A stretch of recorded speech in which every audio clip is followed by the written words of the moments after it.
Hi, സിജിയാണേ. കൊലിസൺ കിച്ചൻ്റെ ഇന്നത്തെ വീഡിയോയിലെ താരം നമ്മുടെ സിൽവർ സാറ്റിൻ പോത്തോസാണ്. സ്കിൻഡാപ്സിസ് പിക്ടസ് എന്ന സയൻറ്റിഫിക് നെയിമുള്ള ഈ പ്ലാന്റിന് കോമൺ പേരുകളാണ് silver white or silver satin pothos.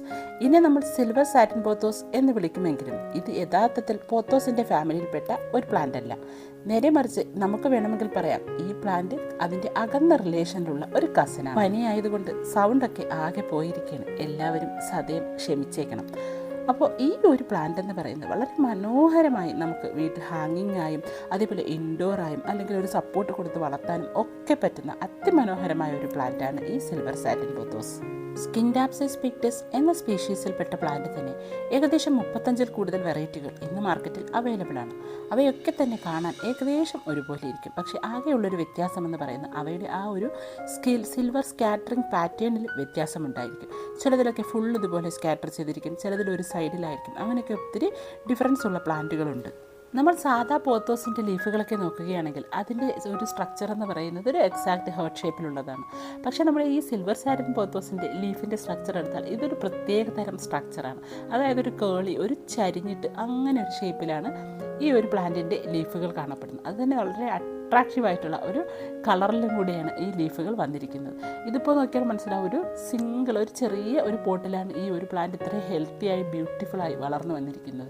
ഇതുപോലെ നമുക്ക് ഒരു വള്ളിയൊക്കെ കെട്ടിക്കൊടുക്കാൻ അതിലോട്ട് ഇങ്ങനെ പടർന്ന് നല്ല ഭംഗിയിൽ കയറി വരും. ഇതിനെ നമുക്ക് ഇൻഡോറായി മനോഹരമാക്കി സെറ്റ് ചെയ്യാം.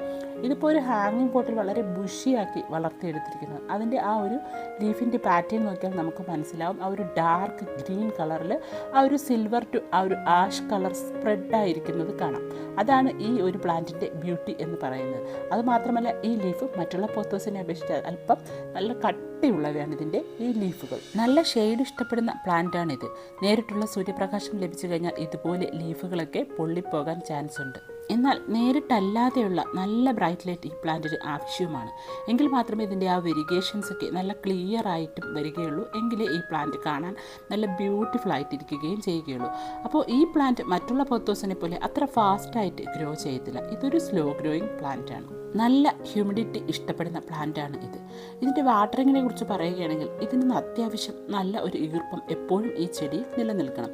ഇപ്പോൾ ചിലരുടെ ലീഫൊക്കെ നോക്കിയാൽ നമുക്ക് മനസ്സിലാവും അത് നല്ല കേളിയായിട്ട് ചുരുങ്ങി ഒക്കെ ഇരിക്കും. അതിന് കാരണമെന്ന് പറയുന്നത് അതിന് പ്രോപ്പറായിട്ട് വാട്ടർ ലഭിക്കുന്നില്ല എന്നതാണ്. അപ്പോൾ ഇതിന് വാട്ടറിൻ്റെ അളവ് കുറഞ്ഞു പോയാൽ ഈ ചെടിയുടെ ലീഫുകളൊക്കെ ചരിഞ്ഞ് അത് മാത്രമല്ല കേളി ഷേപ്പിലോട്ട് മാറും. അപ്പോൾ നമുക്ക് മനസ്സിലാക്കാൻ പറ്റും ഈ ചെടിക്ക് വെള്ളത്തിൻ്റെ അളവ് ആവശ്യമാണ്. അപ്പോൾ നമ്മൾ വെള്ളം ഒഴിച്ചു കൊടുക്കണം എന്ന് കരുതി വെള്ളം കൂടിപ്പോയാലും ഈ ചെടിയുടെ റൂട്ടുകളൊക്കെ അഴുകിപ്പോകാൻ ചാൻസ് ഉണ്ട്. അതുകൊണ്ട് ആവശ്യത്തിന് മാത്രം വെള്ളം നനച്ചു കൊടുക്കുക. നല്ല ഡ്രെയിനേജ് ഹോളുള്ള പോട്ടിൽ വേണം നമ്മൾ ഈ ചെടിയെ വളർത്താൻ. ഇനി വലിയ ലീഫുകളോടുകൂടി വലിയ പരന്ന ലീഫുകളോടുകൂടി വരാൻ വേണ്ടി നമുക്ക് ചെയ്യാവുന്ന ഒരു കാര്യമെന്ന് പറയുന്നത് അത്യാവശ്യം വേര് പിടിച്ചു കഴിയുമ്പോൾ ഈ ചെടിയെ നെക്സ്റ്റ് സൈസിലോട്ടുള്ള പോട്ടിലോട്ട് മാറ്റിക്കൊടുക്കുക എന്നുള്ളതാണ്. അപ്പോൾ നമ്മുടെ പോട്ടിൻ്റെ സൈസ് മാറുന്നതിനനുസരിച്ച് ലീഫുകളുടെ വലിപ്പവും ഈ ചെടിക്ക് കൂടി വരും. അപ്പോൾ വലിയ പോട്ടുകളിലോട്ട് നമ്മൾ മാറ്റിക്കൊടുക്കുകയാണെങ്കിൽ ഇതുപോലെ ലീഫ് നന്നായിട്ട് പരന്ന് നല്ല ഹെൽത്തി ആയിട്ട് ലീഫ് വളർന്നു വരും. എന്ന് കരുതി പെട്ടെന്ന് 4 ഇഞ്ചിൻ്റെ പോട്ടിൽ നിന്ന് 10 ഇഞ്ചിൻ്റെ പോട്ടിലോട്ട് മാറ്റാൻ അങ്ങനെയല്ല. നമ്മളൊരു പോട്ടിൽ എടുത്ത് വെച്ച് കഴിയുമ്പോൾ അതിൽ തിക്കായതിൻ്റെ റൂട്ടൊക്കെ ആ ഒരു ഡ്രെയിനേജ് ഹോളിലൂടെ പുറത്ത് വന്നതിന് ശേഷം നമ്മൾ നെക്സ്റ്റ് സൈസിലോട്ടുള്ള പോട്ടിലോട്ട് മാറ്റി കൊടുക്കുക. അങ്ങനെ സൈസ് കൂട്ടി കൊണ്ടുവരുമ്പോൾ ഇത് നല്ല വൈഡ് ആയിട്ടുള്ള ലീഫോട് കൂടി വളർന്നു വരും. ഇനി നമുക്ക് ഇതുപോലെ ബുഷിയാക്കിയാണ് ഒരു പോട്ടിൽ വളർത്തേണ്ടെങ്കിൽ കൂടുതൽ കട്ടിങ്സുകൾ അതായത് കൂടുതൽ തൈകൾ നമ്മൾ അതിലോട്ട് വെച്ച് പിടിപ്പിക്കുക. അതായത് ഒരു 6 7 ഒക്കെ പ്ലാന്റ്സുകൾ ഒരുമിച്ച് നമ്മൾ വെക്കുകയാണെങ്കിൽ ഇതുപോലെ നല്ല ബുഷിയായിട്ട് ആ പോട്ടിൽ വളർന്നു വരും. അതാണ് എങ്കിൽ തന്നെ ഇത് കാണാനൊരു ഭംഗിയുള്ളത്.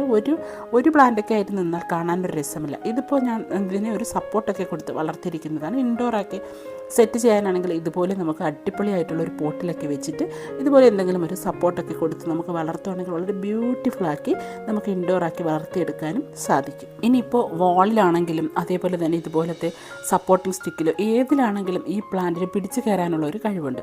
അതുപോലത്തെ ഒരു റൂട്ടിംഗ് സിസ്റ്റമാണ് ഈ പ്ലാന്റിനുള്ളത്. അപ്പോൾ വളരെ പെട്ടെന്ന് ഇത് വാളിലും അതേപോലെ ഇതുപോലെ സപ്പോർട്ടിംഗ് സിസ്റ്റത്തിലും ഒക്കെ ഇത് പിടിച്ച് വളരെ ഹെൽത്തി ആയിട്ട് ഇത് സ്ട്രെയിറ്റ് ആയിട്ട് വളർന്നു വരും. ഇപ്പോൾ ഞാനിവിടെ ഹാങ്ങിങ് ആയിട്ടും അതേപോലെ ഇതുപോലെ സപ്പോർട്ട് കൊടുത്തും ഒക്കെ വളർത്തുന്നുണ്ട്. 2 ചെടിയും നല്ല ബ്യൂട്ടിഫുള്ളായിട്ട് വളർന്നിട്ടുണ്ട്. പിന്നെ നമ്മൾ നോക്കേണ്ട ഒരു കാര്യം ഇതിൻ്റെ ഫെർട്ടിലൈസേഷൻ നമുക്ക് സാധാരണയായിട്ട് നല്ലത് നമ്മൾ ഉണങ്ങിയ ചാണകം കൊടുക്കുന്നതാണ്. അല്ലെങ്കിൽ നമുക്ക് ലിക്വിഡ് ഫെർട്ടിലൈസർ കൊടുക്കാം. ലിക്വിഡ് ഫെർട്ടിലൈസർ എന്ന് പറയുമ്പോൾ നമ്മുടെ മുട്ടത്തോടിൻ്റെ ആ ഒരു ലിക്വിഡ്, അതേപോലെ പഴത്തൊലി പുളിപ്പിച്ച വെള്ളം, അല്ലെങ്കിൽ നമ്മുടെ വേപ്പിൻ പിണ്ണാക്കും കപ്പലിൻ്റെ പിണ്ണാക്കും കൂടെ പുളിപ്പിച്ച് അതൊക്കെ കൊടുക്കാം. ഞാനിപ്പോൾ ഇവിടെ ഈ പ്ലാന്റിന് സപ്പോർട്ട് കൊടുത്തിരിക്കുന്നത് ഒരു PVC പൈപ്പിൽ ഇതുപോലെ ചൂടി ചുറ്റിയെടുത്തതാണ്. ചൂടിയെന്നോ പൊച്ചനെന്നോ ഒക്കെ പലതരത്തിൽ പലരും പല പേരുകളിൽ വിളിക്കും. എന്നിട്ട് ഇതിൻ്റെ ചുവട്ടിലായിട്ട് നമുക്കൊരു 5 or 6 ഒക്കെ മൂട് തൈകൾ വെച്ച് കൊടുക്കണം. എങ്കിൽ മാത്രമേ നല്ല ബുഷിയായിട്ട് 4 സൈഡിലും ഇതുപോലത്തെ സപ്പോർട്ടിങ് ക്ലൈംബറിൽ പിടിച്ച് കയറി വരികയുള്ളൂ.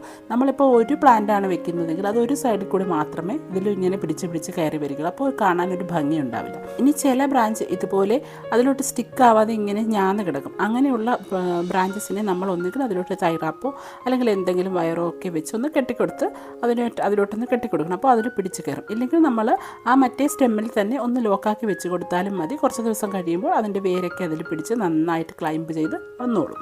ലിക്വിഡ് ഫെർട്ടിലൈസർ കൊടുക്കാമെന്ന് പറഞ്ഞു, അതൊരിക്കലും നമ്മൾ ആ എക്സാക്റ്റ് കോൺസെൻട്രേഷനിൽ നമ്മൾ ഡയറക്റ്റ് ചെടിക്ക് കൊടുക്കാൻ പാടില്ല. അതിനെ നന്നായി ഡൈല്യൂട്ട് ചെയ്ത് മാത്രമേ നമ്മൾ എല്ലാ പ്ലാന്റ്സിനും കൊടുക്കാൻ പാടുള്ളൂ. ഇല്ലെങ്കിൽ പ്ലാന്റ്സൊക്കെ കരിഞ്ഞു പോകാൻ ചാൻസ് ഉണ്ട്. അപ്പോൾ നല്ല ഹെൽത്തി ആയിട്ടിരിക്കാൻ നമുക്ക് ചാണകപ്പൊടി അല്ലെങ്കിൽ മാസത്തിൽ 1-2 തവണ ഉണങ്ങിയ ചാണകപ്പൊടിയോ അല്ലെങ്കിൽ കമ്പോസ്റ്റോ ഒക്കെ കൊടുത്താലും മതി. പ്ലാന്റ് നല്ല ഹെൽത്തി ആയിട്ട് വളർന്നോളും. പോത്തോസ് പ്ലാന്റുകൾക്ക് എയറിലുള്ള ഹാംഫുൾ ആയിട്ടുള്ള സബ്സ്റ്റൻസിനെ അബ്സോർവ് ചെയ്ത് എയർ പ്യൂരിഫൈ ചെയ്യാനുള്ള കഴിവുണ്ട്. അതുകൊണ്ട് തന്നെ നമുക്ക് പക്ക ആയിട്ട് ഇതിനെ ഇൻഡോർ ആക്കി വളർത്താനും സാധിക്കും. പിന്നെ ഇത് നല്ല ബുഷിയായിട്ട് വരാനാണ് വേണ്ടിയിട്ട് ഇതുപോലുള്ള കുഞ്ഞു നാമ്പുകൾ, ഫ്രണ്ടിൽ വരുന്ന കുഞ്ഞു നാമ്പുകൾ നമ്മൾ നുള്ളി കൊടുക്കുകയാണെങ്കിൽ അവിടെ വെച്ച് പുതിയ ബ്രാഞ്ചസ് ഒക്കെ വന്ന് നല്ല ബുഷിയായിട്ട് വളർന്നു കിട്ടും. പ്രൊപ്പഗേഷൻ വളരെ സിമ്പിളാണ്. സാധാ നമ്മുടെ പോത്തോസിൻ്റെ സെയിം പ്രൊപ്പഗേഷൻ തന്നെയാണ് ഇത്. സോയിൽ പ്രൊപ്പഗേഷനോ വാട്ടർ പ്രൊപ്പഗേഷനോ ഏത് വേണമെങ്കിലും ചെയ്യാം. ഇതുപോലെ ഹാങ്ങിങ് ആയി കിടക്കുന്ന ബ്രാഞ്ചസിനെ നോക്കി നമുക്ക് കട്ട് ചെയ്തെടുക്കാം. ഈ ഓരോ ബ്രാഞ്ചിലും നോഡുകളുണ്ട്. ആ നോഡുകളിലൊക്കെ തന്നെയും ഏരിയൽ റൂട്ട്സുകളുമുണ്ട്. ആ റൂട്ടിൽ നിന്നൊക്കെ പുതിയ ബ്രാഞ്ചസ് ഉണ്ടായി വരും. അതുകൊണ്ട് നമുക്ക് ഓരോ നോഡ് അനുസരിച്ചും കട്ട് ചെയ്തെടുക്കാവുന്നതാണ്. ഒറ്റ ലീഫുള്ള ഒരു നോഡായിട്ട് കട്ട് ചെയ്ത് വെക്കുന്നതിൽ നല്ലത് 2 നോഡോ 3 നോഡോ അനുസരിച്ച് കട്ട് ചെയ്തിട്ട് വെക്കുന്നതാണ്. അതാണ് പെട്ടെന്ന് വളരെ. അപ്പോൾ നമ്മൾ ആ താഴത്തെ നോഡ് മണ്ണിലോട്ട് താഴ്ത്തി വെക്കുമ്പോൾ തൊട്ട് മുകളിലത്തെ നോഡിൽ നിന്നും പുതിയ ബ്രാഞ്ച് ഉണ്ടാവും. അപ്പോൾ അതായിരിക്കും പെട്ടെന്ന് വളരാൻ വേണ്ടിയിട്ട് നല്ലത്. അപ്പോൾ ഇതുപോലെ നമുക്ക് എത്ര കട്ടിങ്സുകൾ വേണമെങ്കിലും എടുക്കാം. അപ്പോൾ ഈ 1-2 നോഡുകൾ മണ്ണിൽ താഴ്ത്തി വെക്കണമെന്നേ ഉള്ളൂ. എന്നിട്ട് അല്ലെങ്കിൽ നമുക്ക് വെള്ളത്തിലിട്ട് പ്രൊപ്പഗേറ്റ് ചെയ്യാം. അപ്പോൾ ഇതിപ്പോൾ ഒരു വലിയ ഒരു ബ്രാഞ്ച് ഇങ്ങനെ വളർന്ന് കിടക്കും. അവർ കാണാനൊരു ഭംഗിയില്ല. അതുകൊണ്ട് ഞാൻ ഇത് തന്നെ മുറിച്ചെടുക്കുകയാണ്. അപ്പോൾ ഇതിനെ നമുക്ക് കുഞ്ഞു പീസസ് ആക്കാം. ഞാനൊരു 3 പീസസ് ആക്കി എടുക്കുകയാണ്. ഇതുപോലെ പീസസ് ആക്കിയതിന് ശേഷം വെള്ളത്തിൽ ഇട്ട് വയ്ക്കാം. ഞാൻ സാധാരണ വെള്ളത്തിൽ ഇട്ടാണ് ഇതിനെ വേര് പിടിപ്പിച്ചതിന് ശേഷമാണ് ഡയറക്റ്റ് മണ്ണിലോട്ട് നട്ട് കൊടുക്കുന്നത്. അപ്പോൾ ഇതുപോലെ ഒരു പോട്ടിൽ ഡ്രെയിനേജ് ഹോൾ ഇല്ലാത്തൊരു പോട്ട് എടുത്തതിന് ശേഷം അതിലോട്ട് കുറച്ച് വെള്ളം എടുക്കുക. ഈ കട്ടിങ്സുകൾ അതിലോട്ട് ഇട്ട് വയ്ക്കുക. ഏകദേശം 1 മാസമൊക്കെ കഴിയുമ്പോൾ നല്ലോണം ഇത് വേരൊക്കെ പടർന്ന് നല്ല ഹെൽത്തി ആയിട്ട് വേരൊക്കെ ഉണ്ടായി വരും. ഇതിപ്പോൾ ഞാൻ മുമ്പ് 1 മാസത്തിന് മുന്നേ കട്ട് ചെയ്ത് വെച്ചിട്ടുള്ളതാണ്. അപ്പോൾ അത് നമുക്ക് നോക്കിയാൽ മനസ്സിലാകും നല്ല വേരൊക്കെ വന്നിട്ടുണ്ട്. അപ്പോൾ ഇതുപോലെ വേര് വന്നതിന് ശേഷമാണ് ഞാൻ സാധാരണ പോട്ടി മിക്സിലോട്ട് നട്ട് കൊടുക്കുന്നത്. പോട്ടി മിക്സ് എന്ന് പറയുന്നത് നല്ല ലൂസായിട്ടുള്ള പോട്ടി മിക്സാണ് ഈ പ്ലാന്റിന് നല്ലത്. മണ്ണും മണലും കൊക്കോ പിറ്റും കൂടെ മിക്സ് ആയിട്ടുള്ള ഒരു പോട്ടി മിക്സ് എടുക്കുക. അതിലോട്ട് ഈ പ്ലാന്റിനെ നട്ട് കൊടുത്താൽ മതി. ഇപ്പോൾ പുതിയ ഒരു ലീഫൊക്കെ വന്നതിന് ശേഷം മാത്രം നമുക്ക് ചാണകപ്പൊടിയോ കമ്പോസ്റ്റോ ഒക്കെ ഇട്ട് കൊടുക്കുക. അല്ലെങ്കിൽ ഈ പ്ലാന്റിൻ്റെ റൂട്ടൊക്കെ കേടുവരാൻ ചാൻസ് ഉണ്ട്. ഇങ്ങനെ വെള്ളത്തിലിട്ട് റൂട്ടൊക്കെ വന്നതിന് ശേഷം പോട്ടി മിക്സിലോട്ട് നട്ട് കൊടുത്തതാണ് ഈ പ്ലാന്റ്. അപ്പോൾ ഇതൊക്കെ നോക്കിയാൽ തന്നെ മനസ്സിലാവുന്നുണ്ട് പുതിയ ഹെൽത്തി ആയിട്ട് പുതിയ ലീഫൊക്കെ വന്ന് നല്ല ഇഷ്ടം പോലെ വേരൊക്കെ വന്നിരിപ്പുണ്ട്. നല്ല ഹെൽത്തി ആയിട്ടുള്ള ബ്രാഞ്ചസാണ്. അപ്പോൾ ഇതുപോലെ ഞാൻ ഇങ്ങനെയാണ് സാധാരണയായി പ്രൊപ്പഗേറ്റ് ചെയ്തെടുക്കാറ്. അപ്പോൾ വളരെ സിമ്പിളായി നമുക്ക് ഏതെങ്കിലുമൊക്കെ ബ്രാഞ്ച് കട്ട് ചെയ്ത് വെള്ളത്തിലിട്ട് നല്ല റൂട്ടൊക്കെ വന്നതിന് ശേഷം ഇതുപോലെ പോട്ടി മിക്സിലോട്ട് ആക്കി കൊടുക്കുകയാണെങ്കിൽ നല്ല ഹെൽത്തി ആയിട്ടുള്ള പ്ലാന്റ്സുകൾ കിട്ടും. അപ്പോൾ ഒരു ഒറ്റ പ്ലാന്റ് മതി നമുക്ക് ഒത്തിരി പ്ലാന്റുകൾ ഉണ്ടാക്കിയെടുക്കാൻ. അപ്പോൾ എല്ലാവരും ഇതുപോലെ സാറ്റിൻ പോത്തോസൊക്കെ വീട്ടിൻ്റെ അകത്തും പുറത്തും ഹാങ്ങിങ് ആയിട്ടും ഒക്കെ വളർത്തി സെറ്റ് ചെയ്ത് ഫോട്ടോകളൊക്കെ ഇട്ട് തരണം കേട്ടോ. അപ്പോൾ ഇതുപോലുള്ള കുഞ്ഞു വീഡിയോകൾ ഇഷ്ടമായെങ്കിൽ തീർച്ചയായും സബ്സ്ക്രൈബും ലൈക്കും ഷെയറും ചെയ്യാൻ മറക്കരുതേ. അപ്പോൾ നിങ്ങൾ ലൈക്കും സബ്സ്ക്രൈബും ഒക്കെ ചെയ്താലല്ലേ നമുക്ക് വീണ്ടും വീഡിയോകളൊക്കെ ഇടാനൊക്കെ ഉള്ളൊരു പ്രചോദനം കിട്ടുകയുള്ളൂ. അപ്പോൾ ഇഷ്ടമായെങ്കിൽ എല്ലാവരും തന്നെ സബ്സ്ക്രൈബും ലൈക്കും ഷെയറും ചെയ്യാൻ മറക്കല്ലേ. അപ്പോൾ പുതിയൊരു വീഡിയോയുമായി കാണുന്നത് വരേക്കും bye from Siji Nijas. Thank you for watching.